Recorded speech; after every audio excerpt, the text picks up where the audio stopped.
জামাত ইসলাম যেটা 12 বছর আগে বোঝে, সারা বাংলাদেশের মানুষ বোঝে সেটা 12 বছর পর। বাংলা একটা কথা আছে, চোর না শুনে ধর্মের কথা, তাই না?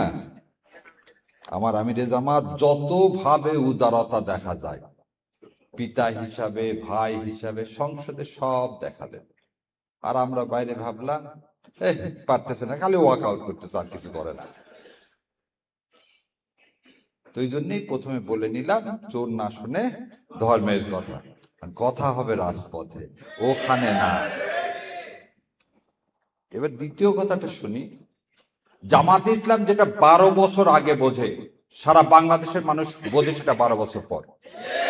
1984 সালে অধ্যাপক গোলাম আযম সাহেব এই তত্ত্বাবধায়ক ব্যবস্থার কথা বলছিলেন এবং বলেছিলেন কোন সরকারের আন্ডারে যদি নির্বাচন করা হয়, সেই নির্বাচন কোনোদিন ফেয়ার হতে পারে না। সেই জন্য নির্দলীয় তত্ত্বাবধায়ক ব্যবস্থা বাস্তবায়ন করতে হবে। এই বিএনপি 91 সালে বলছিল তত্ত্বাবধায়ক ব্যবস্থা খায় না মাখে, এবং 91 থেকে 95 সাল পর্যন্ত তারা এই তত্ত্বাবধায়ক বিল সংসদে তোলেনি। যখন আবার মায়ের লাগালেন, বলে না দুষ্টের দমন, তো দুষ্ট যে তাকে তো দমন করতে হয়, সেই জন্য যখন আন্দোলন করা হলো তখন রাতের আধারে তারা তখন তত্ত্বাবধায়ক সরকার ব্যবস্থা ওই বিল এনে বাস্তবায়ন করে ভোটে হেরে গেলেন। তার মানে বিএনপির ইতিহাস হচ্ছে, বিএনপিকে ছোট বাচ্চার মতো শাসন না করলে, আদর দিলেও বানরের মতো মাথায় উঠে যাচ্ছে, ও কথা শুনতেছে। একটা অনুষ্ঠানে দেখলাম আমার ভাই শিশির মনির এবং আমার আর এক ব্যারিস্টার ভাই, তারা স্বরাষ্ট্রমন্ত্রী ও আইনমন্ত্রীকে প্রশ্ন করছে যে চলেন সংসদের যে কোনো জায়গায় ডিবেট করেন।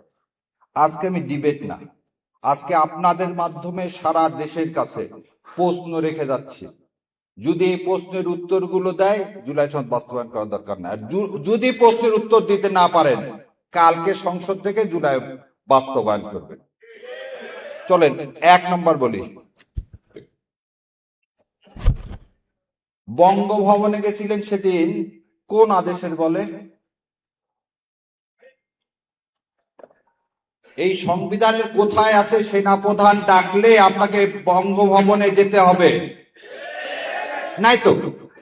আচ্ছা, সেদিন 5 তারিখ সন্ধ্যাবেলা কোন আদেশের বলে বেগম খালেদা জিয়াকে আপনারা মুক্তি নিলেন? আপনার আইনমন্ত্রী বললেন কি, যে আদেশ হয়নি 74 সালের পর। তাহলে এই যে বললো মিথ্যা, মিথ্যা না, এই অসত্য দিয়ে জাতিকে ঘুম পাড়ায় রাখা যাবে না। তার চেয়েও বিভৎস, এখানে মাহমুদুর রহমান ভাই আছেন, উনি বিদেশ থেকে এসে, উনি যেহেতু ফিজিউটিভ, উনি জেলে গেছেন, তারপর আপিল করছেন, জামিন নিছেন, বেরো এসছেন। ডক্টর জোবেদা এবং ডক্টর তারেক বলবো না প্রধানমন্ত্রী তারেক বলবো? আচ্ছা, প্রধানমন্ত্রী তারেক বলবো। প্রধানমন্ত্রী তারেক রহমান কোন দিন জেলে গেলেন? ওনারা তো ফিজিউটিভ। তাহলে ওনারাও আদেশের মাধ্যমে রাতের আধারে, সেই সময়ের আইন উপদেষ্টা এবং আজকে যে আইনমন্ত্রী অ্যাটর্নি জেনারেল, এনারা একটা আদেশ বানালেন। কি আদেশ? যে ফিরে এসে জেলে না ঢুকেও আপিল করা যাবে। ও, তাহলে নিজের বেলায় বৈধ, অন্যের বেলায় সেটা অবৈধ। তাহলে বলেন, এই আদেশটা আপনি কি 74 সালে দিছিলেন না 2024 সালে দিলেন? আচ্ছা, এবার আসেন, আপনি অ্যাটর্নি জেনারেল অ্যাপয়েন্টমেন্ট হলেন 7 তারিখে, ওই দিন তো কোনো সরকার নাই। কোন আদেশ বলে আপনি অ্যাপয়েন্টমেন্ট হলেন?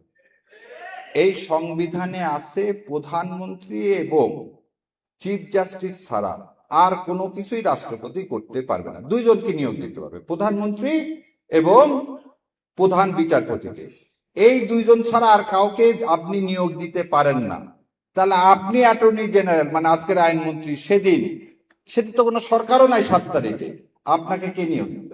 তাহলে আপনার নিয়োগ অবৈধ, আপনার নিয়োগ অবৈধ। এই রায়টার নাম হচ্ছে মুন সিনেমা হল রায়। এটা বলে 5th অ্যামেন্ডমেন্ট কেস। এই 5th অ্যামেন্ডমেন্ট কেসে বলছে কনস্টিটিউশনের বাইরে যে কোনো সরকার অবৈধ। আপনি তো কনস্টিটিউশন করতেছেন, এই জাজমেন্ট এখনো বহাল আছে। বহাল আছে মানে এইটা এখনো অ্যাপিলেট ডিভিশন বাতিল করেনি। তাহলে ইউনূস সরকার অবৈধ, আপনার ভোট অবৈধ, আপনার এই সরকার অবৈধ। একদিকে তো যেতে হবে না, হয় সংবিধান মানবো না হলে মানবো না, হয় সংবিধান না মানলে কি মানবো, বিপ্লবকে মানবো। আপনি বলতেছেন জুলাইকে মানি না, জুলাই মানে কি বিপ্লব, জুলাই মানে কি বিপ্লব না? তাহলে হয় বিপ্লব মানবেন নাহলে কনস্টিটিউশন মানবেন। কনস্টিটিউশন মানলে আপনি অবৈধ, আর বিপ্লব মানলে আপনি বৈধ। কোন দিকে যাবেন আপনাকে সিদ্ধান্ত নিতে হবে। তারপরে এইটা করার জন্য 72 দিন চা মিষ্টি খাইলেন কোথায়, কনসেনসাস কমিশনে। সেদিন সালাউদ্দিন সাহেব আপনার মুখে কি গোমায় লাগানো ছিল? গোমায় বোঝে, ওই যখন ওই কুলের ধ্যান হয় তখন গরুর মুখে লাগায় দেয়। তো সেদিন আপনি কেন বলেননি যে গভর্নমেন্টের এই ফ্রি, আমার আপনার ট্যাক্সের টাকার চা বিস্কিট খাবো না, এটা অবৈধ? সব করলেন, সব করে এখন বলতেছেন এটা মানবো না। এবার আর একটা কথা বলি, ওনারা বলছেন যেটাতে ওনাদের নোট অফ ডিসেন্ট আছে সেটা ছাড়া সব বাস্তবায়ন করবো, তাই তো? সে কথা বলছে না? আচ্ছা, সুপ্রিম কোর্ট সচিবালয়ে কোনো নোট অফ ডিসেন্ট দেওয়া নেই। সুপ্রিম কোর্ট যে সচিবালয়, সমস্ত দল এক হয়েছে এই সচিবালয় বাস্তবায়ন করতে হবে, ওনারা সেটাও করেন।